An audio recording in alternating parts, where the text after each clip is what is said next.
చూడండి, ఈ బన్ చూస్తేనే తినాలనిపిస్తుంది కదా. ఇది మామూలు బన్ కాదు. చూడండి, ఓపెన్ చేస్తే లోపల కర్రీ ఉంటుంది. బాగుంది కదా. చూడగానే ట్రై చేయాలనిపిస్తుంది కదా. ఇది చాలా సులువు, మనం హ్యాపీగా ఇంట్లో చేసుకోవచ్చు. అయితే ఒక కప్లోని కొంచెం గోరువెచ్చని నీరు తీసుకోవాలి. బాగా వేడి నీరు తీసుకోకూడదు. అందులో 1 టీ స్పూను షుగర్ వేసి కలపాలి. ఇప్పుడు ఇదిగోండి, instant dry yeast 1 teaspoon వేస్తున్నాం. వేసి మూత పెట్టి ఒక 5-10 నిమిషాలు ఉంచండి. ఒక 10 నిమిషాల్లో ఇదిగో ఇలా అయితేనే రైజ్ అయినట్టు అనమాట.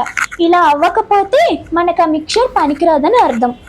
అలా అయితేనే మీరు చేయొచ్చు బన్స్. సో 1.5 కప్పు మైదా తీసుకున్నాం, ఒక పావు టీ స్పూన్ ఉప్పు, ఇంకా ఒక 2 టీ స్పూన్స్ బటర్ తీసుకున్నాం అనమాట. ఇప్పుడు పిండిని బాగా కలుపుకోండి, బటర్ పట్టేలాగా అనమాట మొత్తం పిండికి. ఇప్పుడు ఇందులోని మన ఈస్ట్ మిక్చర్ని వేసుకోవాలన్నమాట. ఇది బాగా బంకగా ఉంటుంది, కంగారు పడొద్దు, ఈస్ట్ కదా సో అలానే ఉంటుంది.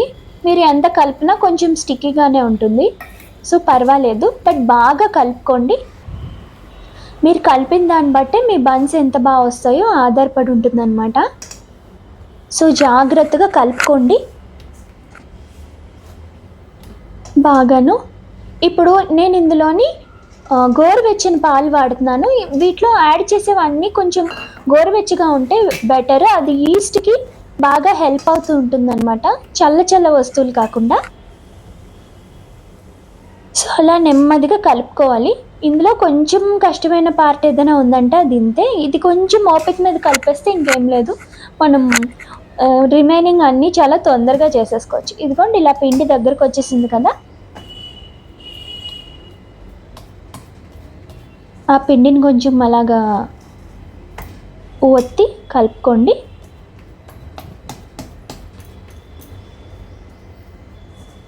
బాగా ఇప్పుడు దాని మీద కొంచెం ఒక 1/2 టీ స్పూన్ జస్ట్ ఎటువంటి స్మెల్ లేని రిఫైన్డ్ ఆయిల్ వేయండి.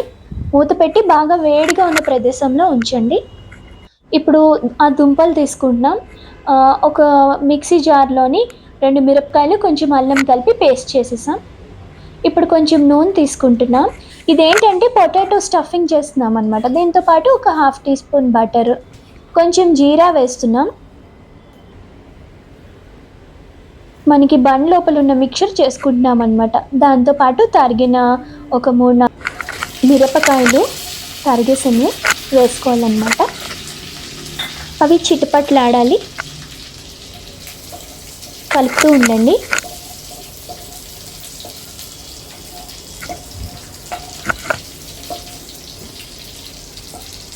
సో అవి అలా నెమ్మదిగా వేగుతూ ఉంటాయి.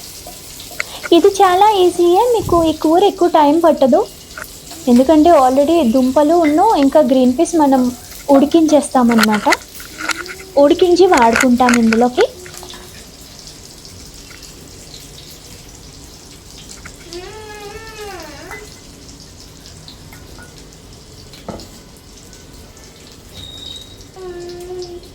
సో ఇందాక మనం ముద్ద చేసుకున్నాం కదా, మిరపకాయ ఇంకా అల్లం, అది వేస్తున్నాం అనమాట.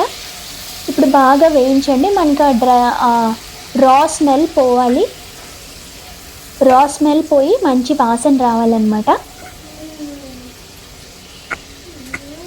అలా నెమ్మదిగా వేయించండి, సిమ్లో పెట్టుకోండి. ఇప్పుడు మనం ఆల్రెడీ ఉడకబెట్టిన బంగాళదుంపలు ఇంకా గ్రీన్ పీస్ యాడ్ చేసుకోవాలన్నమాట. అదిగో గ్రీన్ పీస్ కూడా నేను కుక్కర్లోనే ఉడకబెట్టాను. సో మొత్తం కలిపేసి దానికి ఈ మిక్చర్ అంతా కోట్ అయ్యేలాగా కలుపుకోండి. ఇప్పుడు దీంట్లో కొంచెం పసుపు, ఇంకా ఉప్పు, కారం, ధనియాల పొడి, గరం మసాలా వేసి ఇంకా బాగా కలుపుకోవాలన్నమాట. ఇంకేం లేదు, ఆల్రెడీ ఉడికినవే కదా, సో నెమ్మదిగా ఇవన్నీ కలుపుకోవడమే అంతే. అలా కలిపేసుకుని దగ్గరికి చేసుకుంటే ఇంకా కూర అయిపోయినట్టే. దీనికి మనం ఎక్కువ టైం పెట్టక్కర్లేదు. చాలా ఫాస్ట్‌గా అయిపోతుంది. చెప్పాను గదా! జస్ట్ ఓపిక మీద ఆ పిండి అనేది మనం బాగా కలుపుకుంటే సరిపోతుంది.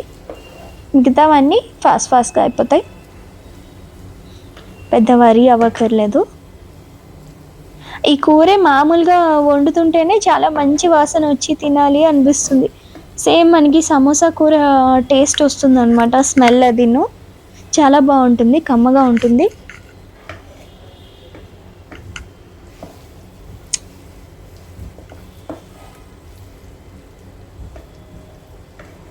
సో, ఇలా కలుపుకున్నాం గదా! ఇప్పుడు కొంచెం కొత్తిమీర కొంచెం చిదిమేసి వేసుకోండి. మంచి స్మెల్ వస్తుంది మీకు. కొత్తిమీర వేసేసి ఒకసారి కలిపేసుకోండి. నెక్స్ట్ మనం ఒక 3 గంటలు అలా ఉంచేసాం కదా. ఇదిగోండి బాగా ఇదయింది, పెద్దదయింది. మనకి ఈస్ట్ బాగా బ్లూమ్ అయింది. ఇలానే అవ్వాలి. అప్పుడే మీకు బన్స్ బాగా సాఫ్ట్గా బాగా పొంగుతాయి. ఇప్పుడు పరాటా షేప్లో చేసుకొని ఇందులోని బంగాళదుంప రౌండ్లా, అదే కూర రౌండ్లా చేసి లోపల పెట్టుకోవడమే, చేసి కవర్ చేసేయడమే. అంతే, చాలా సులువుగా అయిపోతుంది. మళ్ళీ ఒకసారి చూపిస్తాను. ఇదిగోండి పరాటా షేప్లోని ఒక కొంత డవ్ తీసి దాంట్లోపల ఇలాగా బంగాళదుంప ముద్దని పెట్టి ఇలా కవర్ చేసేయడమే. అంతే, జాగ్రత్తగా అలాగా ఉన్న మొత్తం పిండి అంతటికి అలాగ లోపల బంగాళదుంప ముద్ద పెట్టి ఇలా బన్నెల్లా చేసేసుకోవడమే. అంతే. ఇప్పుడు వీటి మీద పాలుతోని కొంచెం మీదన కొంచెం పాలు వేయండి. ఇలా వేస్తే మంచి కలర్ వస్తుంది. ఆ బ్రౌన్ కలర్ మనకి గోల్డెన్ బ్రౌన్ బన్స్కి ఉంటుంది కదా. సో ఆ కలర్ రావాలి అంటే మనం ఇలా పాలు వేయాలి. లేదు తినేవాళ్ళు ఎగ్ వాష్ కూడా వేస్తారు, అదైనా వేయచ్చు. ఇప్పుడు 180 degreesకి నేను 16 minutes పెడుతున్నాను. యాక్చువల్లీ ఇది ఆల్రెడీ ప్రీహీట్ చేసిన ఓవెన్. 180 degreesలో ఒక 10 minutes నేను ప్రీహీట్ చేసుకున్నాను. సో ఇలా పాలన్నీ రాసిన బన్స్ని లోపల పెట్టండి. నెమ్మదిగా ఇవి పొంగి మనకి కుక్ అవుతాయి అన్నమాట, బాగా బేక్ అవుతాయి. అంతే. యాక్చువల్లీ చూసుకుంటే మనకి చాలా ఈజీ స్నాక్ ఇది, కొత్తగా కూడా ఉంటుంది. అదిగోండి మన బన్స్ అయిపోయాయి.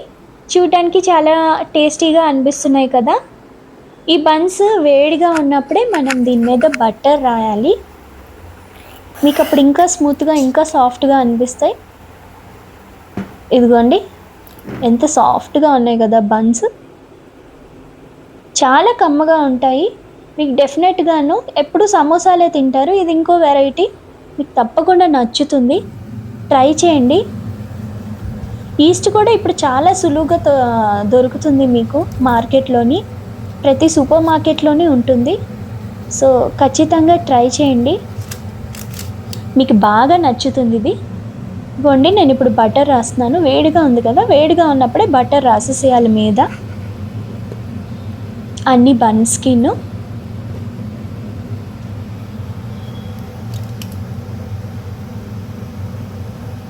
సో అదిగోండి అయిపోయాయి మన బన్స్.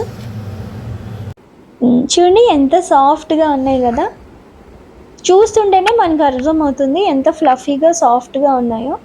సో ఓపెన్ చేస్తే ఇలా చక్కగా వస్తుంది కూర, అది చూడగానే తినాలనిపిస్తుంది కదా.